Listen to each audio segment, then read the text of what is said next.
Sejam muito bem-vindos ao De Pessoas para Pessoas. E hoje vamos ter uma personagem, talvez, como é que é de explicar? Das mais carismáticas no imobiliário, na tecnologia, alguma coisa por aí. Sem mais demoras, Paulo Fernandes. Olá, Máximo. Olá, Paulo. Estás bom? Pá, estou bem, e tu? Também estou em casa. Para quem não sabe, estamos em minha casa. Antes de mais, muito obrigado por teres convidado para vir cá à tua casa para conversarmos um bocadinho. Não podia haver melhor pessoas para pessoas que dentro de minha casa. É a primeira vez que estás a fazer em tua casa? Nunca tinha feito. Nunca tinha feito em minha casa, portanto é uma estreia absoluta. Como é que nasce esta paixão e contributo pelo ramo imobiliário? Como é que aconteceu? Porque é que o Paulo Fernandes agora entra pela mediação imobiliária e pelo imobiliário dentro? Um bocado como todas as coisas que acontecem na vida. 98 para mim foi um ano de revolução completa, porque acabei o curso, porque casei, porque comecei a trabalhar, porque tive a minha primeira filha. Fizeste tudo, ou seja, tudo aos 22 anos me aconteceu. Despachaste tudo? Despachei tudo logo de uma só vez, não é? Eu acabei o curso de Engenharia de Sistemas e Informática na Universidade de Minho, o que geralmente nós dizemos de LESI, e comecei a estagiar numa empresa no Porto e volta e meia encontrava-me com um colega, o João Martins, também tinha acabado o curso comigo e ele trabalhava no Jornal de Notícias. Naquela altura o Jornal de Notícias tinha criado uma área que era a área de internet. Okay? Que era uma coisa que ninguém sabia muito bem o que era. Dentro do jornal. Uma área de internet. Exatamente. Em 98. Uau. É do estilo de vamos ter aqui alguém a fazer umas coisas porque dizem que isto da internet vai ser o futuro. Uau. Em 98. E o Jornal de Notícias era líder na parte dos anúncios classificados. Em papel, na altura. Sim, claro. E então a gente começou a olhar para aquilo e começou a dizer: pá, se a internet vier a ser aquilo que se estima, que toda a gente dizia que iria revolucionar, os anúncios na internet podem vir ajudar e a resolver muitos problemas daquilo que são anúncios em papel. E foi ali que nós decidimos dizer assim: pá, isto da internet está a começar, e se nós fizéssemos um site para quem está a vender uma casa poder inserir uns anúncios? Não era um portal, era um site, não se falava em portal. Era um site. O conceito de portal veio uns anos a seguir. Mais tarde. Okay? Aquilo eram umas páginas, eram uns sites, fazemos um site, na altura chamava-se OCAPA, porque andámos ali uns meses, andámos uns meses à procura de que nome é que havemos dar ao projeto. As marcas registadas é sempre uma dificuldade encontrar um nome e registar, e então nós, quando falávamos por mensagens, ele morava no Porto, eu já estava a morar em Faf, nós quando dizíamos e estávamos ambos de acordo, dizíamos OCAPA, que é o OK, só que o capa, não é? Então dizíamos OCAPA. Eu lembro perfeitamente do OCAPA, aliás, acho que foi a primeira CRM ou qualquer coisa do género que eu trabalhei enquanto estava na mediação. Exatamente, ou seja, nós criámos esse primeiro portal que já na altura, eu acho que nascemos antes do tempo, em 98, 99, ainda pouca gente sabia o que era internet, e imobiliário, e anúncios e isso tudo, e nós já estávamos a mexer aí. E depois houve uma evolução enorme e chegaste aos dias que temos hoje. E hoje, quais são os desafios que tu vês, os teus desafios da tua empresa de hoje e para o futuro? O maior desafio é pôr os agentes imobiliários a perceber as vantagens que um CRM tem se for trabalhado de forma correta. Ainda hoje? Ainda hoje. Portanto, coisa com mais de 20 anos. Sim. A trabalhar nisto, ainda hoje temos dificuldade. Há muitos poucos agentes imobiliários têm uma coisa tão simples quanto a sua base de dados de clientes organizada. Mas isto também deriva de uma outra coisa, que é, há muitos anos, e eu estou aqui há cerca de 25 anos, mas há muitos anos que fazemos estas ferramentas, mas também todos os anos existe uma grande rotatividade de agentes imobiliários no mercado. Há muita gente a entrar sem experiência nenhuma e há muita gente a sair. E é quase como se estivéssemos sempre no início. Começar outra vez. É quase como se estivéssemos... Olha, diz-me uma coisa, quando não fazes nada, o que é que fazes? Quando não faço nada... O que é que fazes? Eu estou sempre a fazer alguma coisa, Máximo. Não, quando não fazes nada, o que é que fazes? Imagina, não fazes nada, o que é que fazes? Ok. Eu resumo Quando não faço nada, durmo uma cesta. Depois ia dizer, dorme. Quando não faço nada, durmo uma cesta. À noite não. Não. Eu à noite geralmente deito-me um bocado mais para a tarde, às vezes acordo um bocado mais para o cedo. Mas há uma coisa que eu faço ao longo da minha vida, que é sábados e domingos, por volta das 2h30 da tarde, até às 4h30, eu durmo mesmo, ok? Depois o pijama eu acho para a cama, não? Às vezes durmo no sofá da sala, outras vezes vou para o quarto, mas o meu corpo sabe que às 2h30 da tarde é a hora da sesta. Por isso, ligue quem ligar, ao sábado e ao domingo, provavelmente o telemóvel não vai atender. Já durante a semana é raro isso acontecer, sendo certo que nós com a pandemia tivemos que mudar muitas coisas. Exato. E uma das coisas foi, eu tenho a equipa toda em teletrabalho, definitivo. Terminamos com as instalações e toda a equipa já está há 2 anos e meio em teletrabalho, cada um organiza o seu tempo e isso tudo. E eu, às vezes, durante a semana, tento reduzir um bocado a hora de almoço para ter ali 10, 15 minutos de pausa para descansar. Não estão a fazer nada. O curioso é que o corpo sabe se é sábado, domingo ou um dia da semana. Porque eu deito-me no mesmo sofá ou sento-me no mesmo sofá. E ele tem já... o corpo não, a mente. E durante a semana, eu sei que passado 10, 15 minutos, a cabeça acorda-me, sem eu pedir nada, e ao sábado e ao domingo, ela sabe que pode ir até às 4 horas da tarde. Vou dizer uma frase, mas não é para desenvolvermos, é tu não sabes, a tua mente sabe. Tu não sabes, a tua mente sabe. Olha, como é que a culinária aparece na tua vida? Como é que a culinária... Aparece na tua vida, sim. Estamos todos curiosos para saber isto. A culinária aparece na minha vida primeiro como utilizador. Ou seja... Eu sempre consumidor. Consumidor. Ou seja, eu sempre fui um grande goloso. Ai, não sabia. Não se nota? Não, eu tinha a ideia sempre que eras mais de salgados do que doces. Um goloso de primeira, por doces. Eu gosto de pratos principais, mas mais do que pratos principais eu gosto de entradas, tapas, ok? Mas, mais ainda, eu gosto de sobremesas. Aliás, eu quando entro num restaurante, é prática comum. Primeiro, eu vou ver as sobremesas. Se aquilo não funcionar, vai-se embora. Conforme as sobremesas, eu escolho qual é o resto da refeição, ok? Para perceber se eu reservo ou não espaço. Eu faço exatamente o contrário. Tenho que ter um bom... E depois fico com aquela ideia que se a comida é boa, tem que ter uma grande sobremesa. E às vezes tenho decepções. Às vezes tenho decepções porque chegam no fim e de facto não tem sobremesa nenhuma. E fico assim meio... É verdade, vou começar a considerar isto. Sim. Olha, todos nós estamos inevitavelmente dentro das redes sociais. Eu vejo-te muito nas redes sociais. Qual é a tua relação com as redes sociais? Amor, ódio, ódio, amor? Qual é a relação que tens com as redes sociais? Hoje em dia, as redes sociais para mim é como o ar para respirar. Uau! Ok? Tá forte. Ou seja... Se cortam as redes sociais, morres.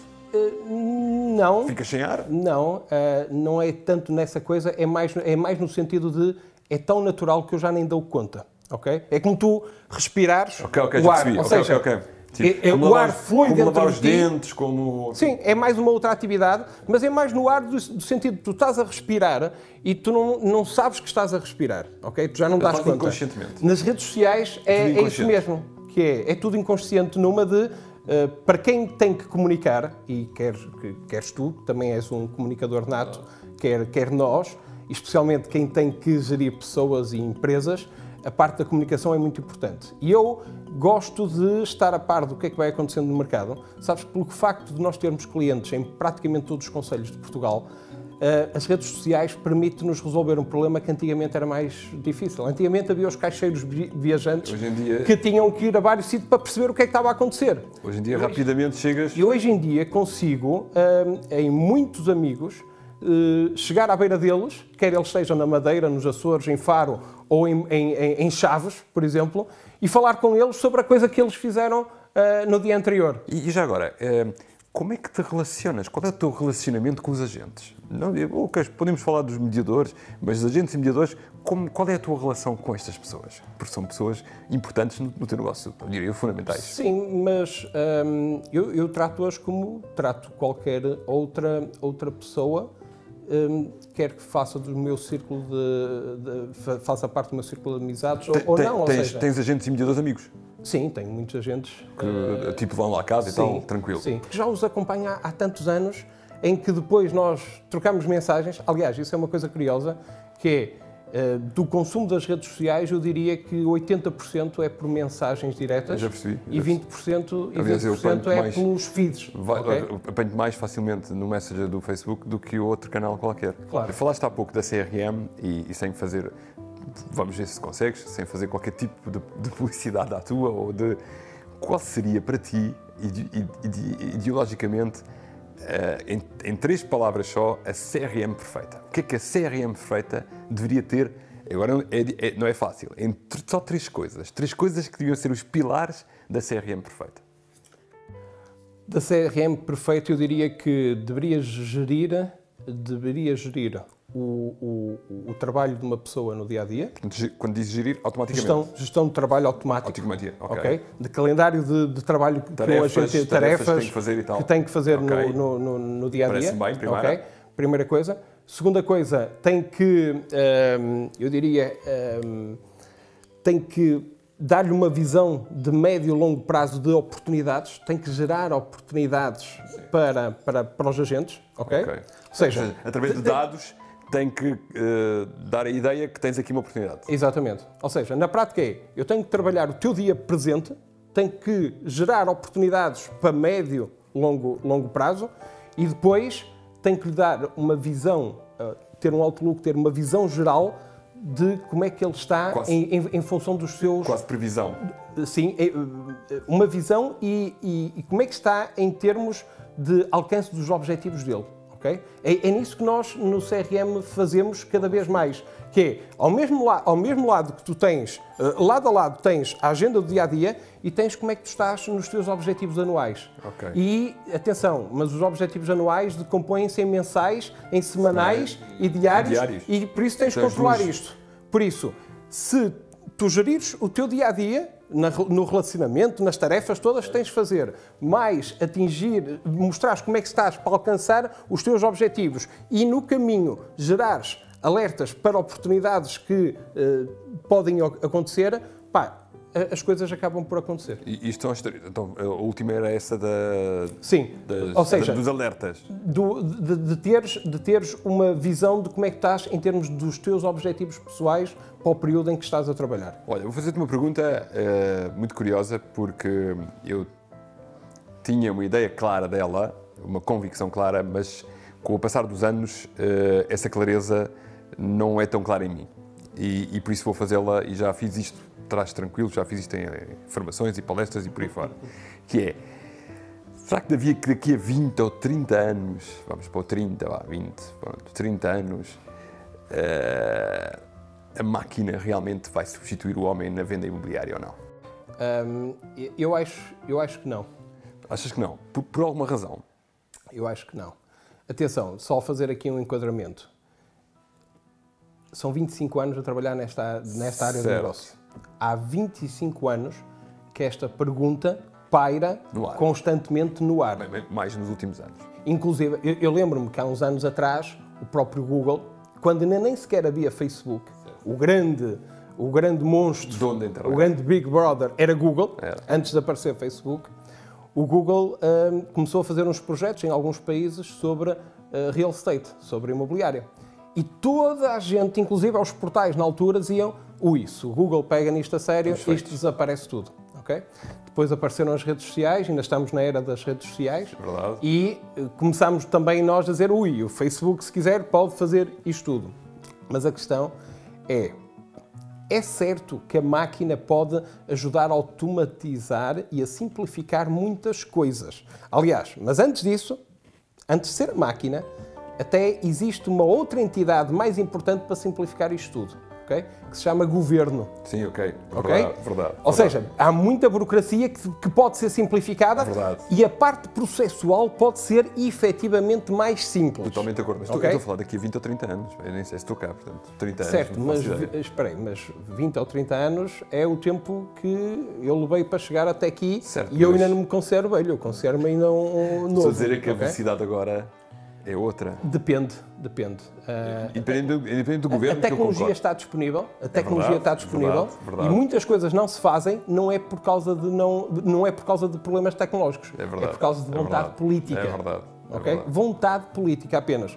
Por exemplo, nós sabemos que o regulador desta atividade tem muita informação que iria ajudar bastante toda a gente envolvida, ok? Só para relembrar, especialmente quem não é da área, em que as agências imobiliárias são obrigadas a reportar todas as transações que existem mensalmente nas agências. Verdade. Esta informação, devidamente anonimizada, depois são dados que o próprio mercado poderia fazer a regulação da atividade.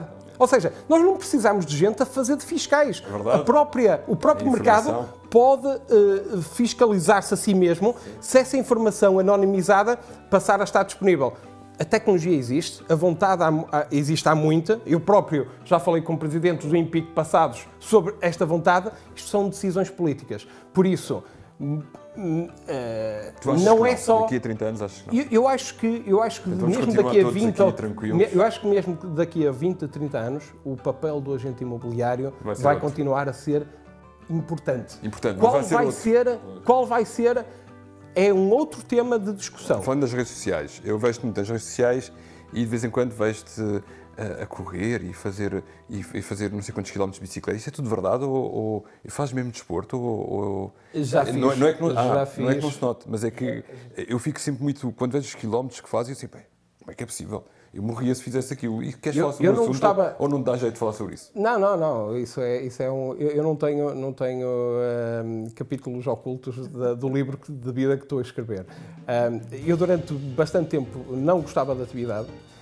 Sabes quando é que eu comecei a gostar da atividade física? Quando me ofereceram... Estamos a falar de ciclismo ou da corrida? De corrida. Foi a primeira atividade que eu comecei a fazer, foi corridas. Foi quando, em 2000 e pouco, estávamos no início de 2000, a Nike lançou um chip. Já sei. Na altura foi com o lançamento do iPod, da Apple, em que as sapatilhas da Nike dava para metermos um sensor nas sapatilhas que comunicava com o iPod e depois com o iPhone e isso tudo, e eu comecei a ter métricas.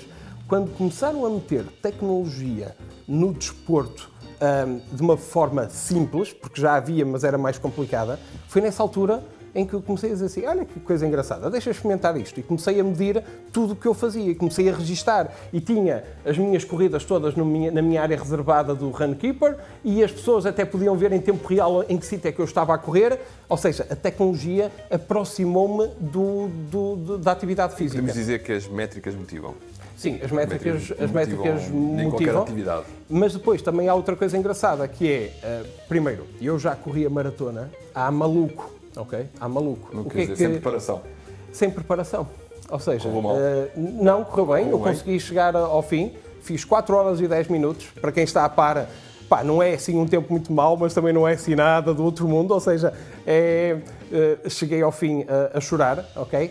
Mas aprendi a tirar no desporto, aprendi no desporto a fazer a minha gestão emocional para conseguir alcançar objetivos, que depois transponho para a vida profissional, ok? Ou seja, do estilo, eu andava a correr e não tinha qualquer objetivo de fazer corridas profissionais. Aliás, nunca tinha feito uma corrida profissional e a minha primeira corrida num evento foi uma maratona, ok?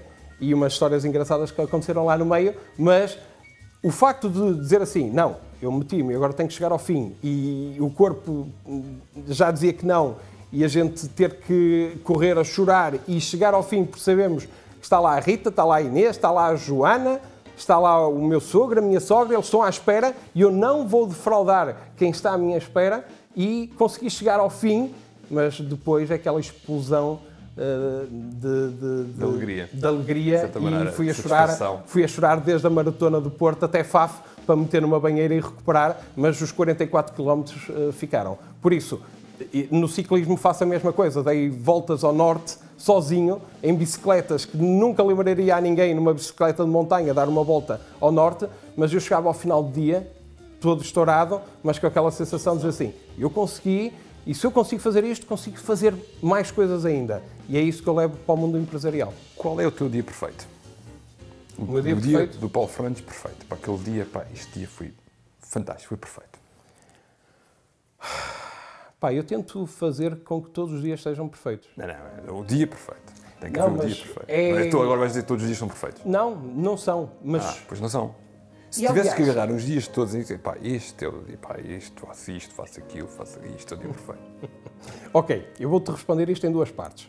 Primeiro, eu não vivo à espera de ter dias perfeitos. Eu tento é ter pequenos momentos bons e que esses momentos se repitam várias vezes ao dia e que depois, no final, o saldo seja positivo. É assim que eu faço. Porquê? Porque é normal, durante o dia, eu ter momentos de êxtase e momentos, às vezes, bem duros, com tomadas de decisões, ou porque encontramos uma dificuldade nos produtos e como é que nós vamos contornar isso e tudo, isso põe-me logo a pensar, ou porque, brincando um bocadinho com esse assunto, ou porque os pudins ficaram queimados. Fiz uma fornada de pudins queimados. Isso acontece?